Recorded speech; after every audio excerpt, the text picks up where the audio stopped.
what is mentoring. So Dominique, I thought I'd start with you.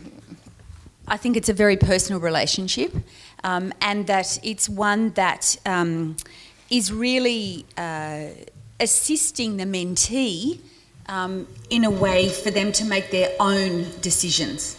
My view of mentoring is really, as Dominique said, it's a relationship between the mentor and the mentee to guide your personal and your professional development. I think for me personally, having mentors, who include Dominique,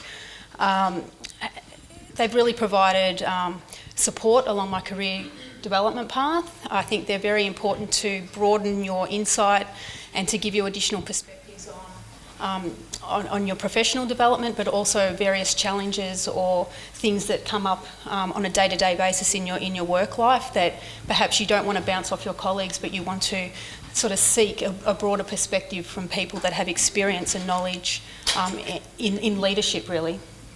I think the definition of mentoring is around an exchange of ideas and information and advice from two people.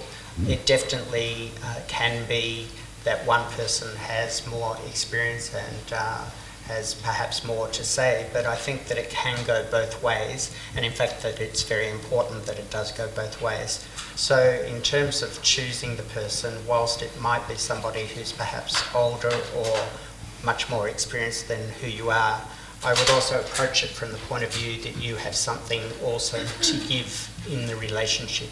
So perhaps just to give it, and I should add, I agree with everything that's been said, but so I'm from the Faculty of Medicine, Dentistry and Health Sciences at the University of Melbourne, so we run a very structured mentoring program within the faculty, which involves various different things. So we certainly have one-to-one mentoring where we match both academic and professional staff with a senior mentor, but in addition to that we have peer mentoring groups. And in fact, we found the peer mentoring to be incredibly successful. So when we first started the program about 5 years ago, and I probably like a lot of you here, I kind of went, oh yeah, it's one-to-one mentoring, that's what mentoring's about. So it was fantastic to actually work with Jennifer DeVries, who actually runs our program, to kind of start thinking about other forms of mentoring, including peer mentoring. What we found, as I said, over 5 years that we've been running it, it's for peer mentoring that's actually proved the most sustainable. The program itself runs for a year, where we kind of, if you like, people agree to the one-to-one mentor agree to be matched for a year, but the peer mentoring, they continue to meet and have continued to meet now over quite a long period of time. So I guess I encourage you to think beyond just for one-to-one mentoring into other kind of models. I think it draws on the skill of deep listening, to really be tuned in to what someone is saying and being present to them when they're in front of you and in conversation, because insights can come in very short snippets. We don't always have a chance or need to develop long-term relationships. Those are also good. But in sharing in short conversations, something really meaningful can be said. And I find in some times when there are mentees who are very excited about gaining access to somebody who, they might have a letter of respect for, they're constantly thinking about, the questions I want to ask and what am I going to say next? I need to say something insightful so that they'll be excited about me.